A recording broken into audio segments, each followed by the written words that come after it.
जय श्री राधे कृष्णा साथियों। मैं भी कृष्णा ज्ञान सहारा चैनल में आपका स्वागत करती हूँ। कैसे हैं आप? आपके अच्छे स्वास्थ्य और सुखद जीवन की मंगल कामना करती हूँ। आपके अपने इष्ट देवों को कोटि कोटि नमन करते हुए, बड़ों को प्रणाम करते हुए वीडियो प्रारंभ करते हैं। साथियों, आज बात करेंगे धन के बारे में। धन धन धन, कैसे आए धन, कैसे रुके धन, क्या धन के लिए हम ऐसे कार्य करें? कहीं ऐसा तो नहीं कि हम दैनिक जीवन में बहुत सारी अनेक ऐसी गलतियां करते हैं कि हमारे घर में धन रुकता नहीं है, बरकत होती नहीं है, माता लक्ष्मी का स्थायी वास नहीं होता और हम सदैव परेशान रहते हैं कि हमारे पास पैसा नहीं है। तो जरूर ध्यान दीजिए आज की वीडियो पर कि कहीं आप भूले से भी गलतियां तो नहीं करते, या आपको ऐसे क्या कार्य करने चाहिए कि आपके घर में धन का आगमन हो, धन की बरकत बनी रहे, धन की आवक हो जाए, माता लक्ष्मी का स्थायी वास हो जाए। तो आज की वीडियो में ऐसे जबरदस्त टिप्स लेकर मैं आपके बीच में। तो चलिए झटपट वीडियो प्रारंभ कर लेते हैं, लेकिन उससे पहले चैनल पर नए आए हैं तो चैनल को सब्सक्राइब जरूर कीजिएगा और बेल आइकन का बटन जरूर प्रेस कीजिएगा, जिससे आने वाली वीडियोस का नोटिफिकेशन आपको मिले सबसे पहले। मैं आज बात कर रही हूँ धन की। धन किसको नहीं चाहिए? धन की बहुत जरूरत होती है। बिना धन के संसार में कार्य पूरे नहीं होते। कहा जाता है कि धन साईं इतना दीजिए जामे कुटुंब समाए, ना मैं भूखी रह सकूं न मेरा साधु भूखा जाए।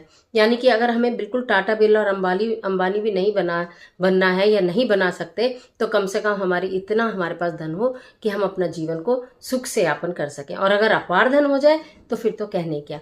लेकिन कभी कभी हमारे जीवन में या दैनिक जिंदगी में बोलूं तो हम ऐसे कार्य करते रहते अनजाने में, हमें पता ही नहीं होता कि हम क्या कर रहे हैं। लेकिन हमारी बहुत मेहनत करने के बावजूद भी हमारे पास धन का अभाव ही बना रहता है, या कहूँ तो गरीबी ही बनी रहती है, कर्ज ही चढ़ा रहता है, धन की परेशानी और किल्लत हुई रहती है। तो जहाँ का धन की किल्लत होती है वहाँ अनेक समस्याएं होती हैं। कर्जदार भी जिन्होंने कर्जा आपने जिनसे कर्जा लिया वो आपके दरवाजे पे खड़े रहेंगे, या फिर आप धन के अभाव में जो आप चाहते हैं वो नहीं कर पाएंगे, बच्चों को अच्छी शिक्षा नहीं दे पाएंगे, अपना अच्छा रहन सहन नहीं कर पाएंगे।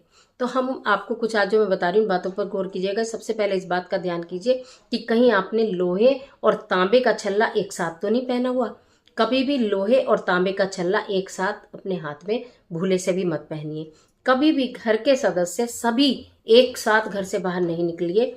अगर आप 2 हो या 4 हो या जितने भी हो, कुछ लोग पहले निकले, बाकी एक जना घर में रुके, 2-4 सेकंड के लिए ही रुके और वो लॉक करके सबसे बाद में घर से बाहर जाए। इकट्ठे सारे के सारे खड़े रहकर इकट्ठे घर से बाहर कभी भी नहीं निकले। अपनी घर की झाड़ू को छुपा के रखेंगे। कोशिश करिए दरवाजे के पीछे रखें। कोशिश करिए दरवाजे के पीछे हो, दक्षिण पश्चिम दिशा अगर बने तो बहुत अच्छी बात है, नहीं तो अपने घर के डोर के पीछे आप झाड़ू रखें जो किसी को दिखाई ना दे। प्रतिदिन की पूजा में अगर आपको लक्ष्मी जी का स्थायी वास चाहिए, आप लक्ष्मी जी को प्रसन्न करना चाहते हैं, आप अपने घर में बरकत चाहते हैं, आप अपार धन चाहते हैं, तो प्रतिदिन के दीपक में जो आप दीपक जलाते हैं, संध्या और मॉर्निंग 2 टाइम आप दीपक जलाते हैं, जो संध्या का दीपक जलाते हैं उस समय 1 लौंग का जोड़ा रखकर दीपक में जलाना प्रारंभ कर दीजिए। 1 लौंग का जोड़ा रखकर दीपक में जलाना प्रारंभ कर दीजिए। उन लौंग के जोड़ों को चाहे इकट्ठा करते रहिए और बाद में थोड़ा कपूर डालकर उन्हें जला दीजिए, लेकिन 1 लौंग का जोड़ा दीपक में डालिए। पूजा के पश्चात अगर आप शंख बजा सकते हैं तो बहुत अच्छी बात है, नहीं तो घंटी की ध्वनि एक बार पूरे घर में जरूर घुमा दीजिए। माता लक्ष्मी को घंटी की ध्वनि प्रिय है, परंतु वो ध्वनि कर्कश नहीं होनी चाहिए। आपकी घंटी की ध्वनि बिल्कुल मधुर होनी चाहिए। बहुत तेज तेज तेज तेज घंटे नहीं बजाने, बिल्कुल हल्के हाथ से बिल्कुल मधुर स्वर में घंटी आपके घर के सारे और बजनी चाहिए संध्या पूजा के बाद। कभी भी आपके घर के बाथरूम का दरवाजा खुला नहीं रहना चाहिए। बाथरूम का दरवाजा सदैव बंद हो। आजकल तो मॉडर्न टाइम है, तो बेडरूम में भी बाथरूम अटैच होते हैं, तो उनका एक डोर बेडरूम में होता है और एक डोर बाहर की तरफ होता है, और बेडरूम का डोर अक्सर खुला होता है। तो आप ये सोचिए कि कैसे उस घर में नेगेटिविटी नहीं आएगी, कैसे उसके घर में लड़ाई झगड़े नहीं होंगे जिनके घर में बाथरूम का दरवाजा खुला रहेगा। तो बाथरूम का दरवाजा सदैव से सदैव ही बंद करने की आदत डालिए। अगर आप घर से बाहर जाते हैं, जब भी रूटीन में जाते हैं, चाहे कोई जॉब वाला हो चाहे कोई बिजनेस हो, अगर हस्बैंड वाइफ दोनों जा रहे हैं तो भी, और अकेले पति जा रहे हैं तो भी, अकेली पत्नी जा रही है तो भी, संभवतः ये प्रयास कीजिए कि आप खाली हाथ अपने घर के अंदर ना आए। चाहे आप कोई फल लाएं, चाहे कोई आप सब्जी लाएं, जरूरी तो नहीं आप रोज मिठाई लेकर आएंगे, लेकिन फल या सब्जी आपको अपने हाथ में लेके आनी चाहिए। लेकिन आपको ऐसा लगता है कि आप ऐसे स्थान से आते हैं, आप इतनी लेट आते हैं कि फल सब्जी आप नहीं ला सकते हैं, सदैव नहीं ला सकते, कभी कभी ला सकते हैं, तो आप एक पेड़ का कोई पत्ता ही चाहे तोड़ ले, अपने घर के बाहर भी जो आपके प्लांट लगे हो वहां से एक पत्ता तोड़कर आप अपने घर के अंदर ले आइए। उसके बाद भले ही फिर उसे किसी पेड़ के नीचे डाल दीजिए, लेकिन लेकर आइए। मतलब कहने का यह है कि खाली हाथ ना आए, इस बात का प्रयत्न करिए। आपके घर में बहन बेटी यानी कि कहते हैं ना, जो जिनके घर में बहन बेटियां खिलखिलाती रहती हैं, खुश रहती हैं या वहां से खुश होकर जाती हैं, तो उनके घर में बरकत कभी खत्म नहीं होती।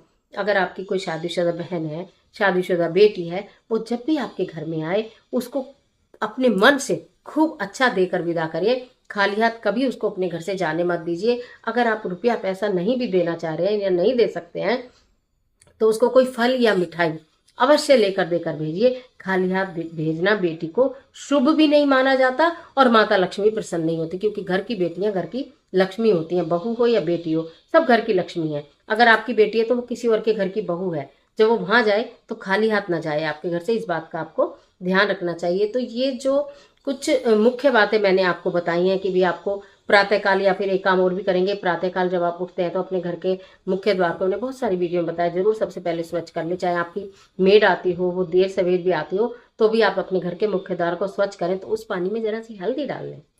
तो जरा सा हल्दी युक्त पानी जब आप घर के मुख्य द्वार पे छिड़क देते हैं तो माता लक्ष्मी के आगमन के काफी हद तक चांस ज्यादा हो जाते हैं कि माता लक्ष्मी का आगमन होगा ही होगा, माता लक्ष्मी का प्रवेश होगा ही होगा।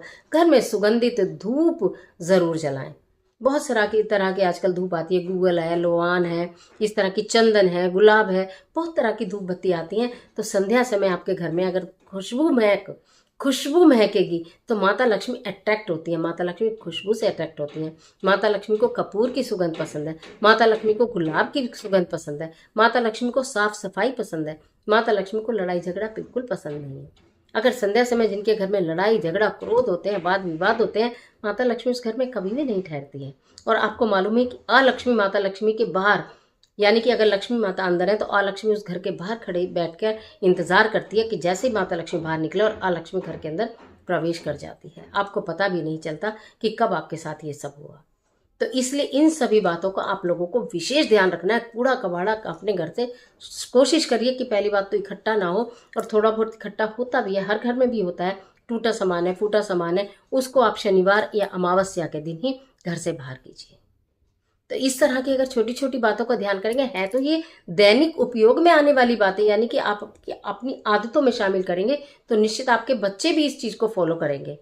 जब आप करेंगे तो आपके बच्चे करेंगे, और आपके बच्चे फॉलो करेंगे तो सोचो कितने परिवारों में ये बात जाएगी कि ऐसे करना चाहिए, ऐसे करना चाहिए, ऐसे करना चाहिए। इसमें कोई लागत नहीं लग रही है, कुछ आपको पूजा विशेष करनी नहीं पड़ रही है, कोई मंत्र करने नहीं पड़ रहे हैं, कोई उपवास करने नहीं पड़ रहे हैं, लेकिन फल आपको मिल रहा है बल्ले लाजवाब।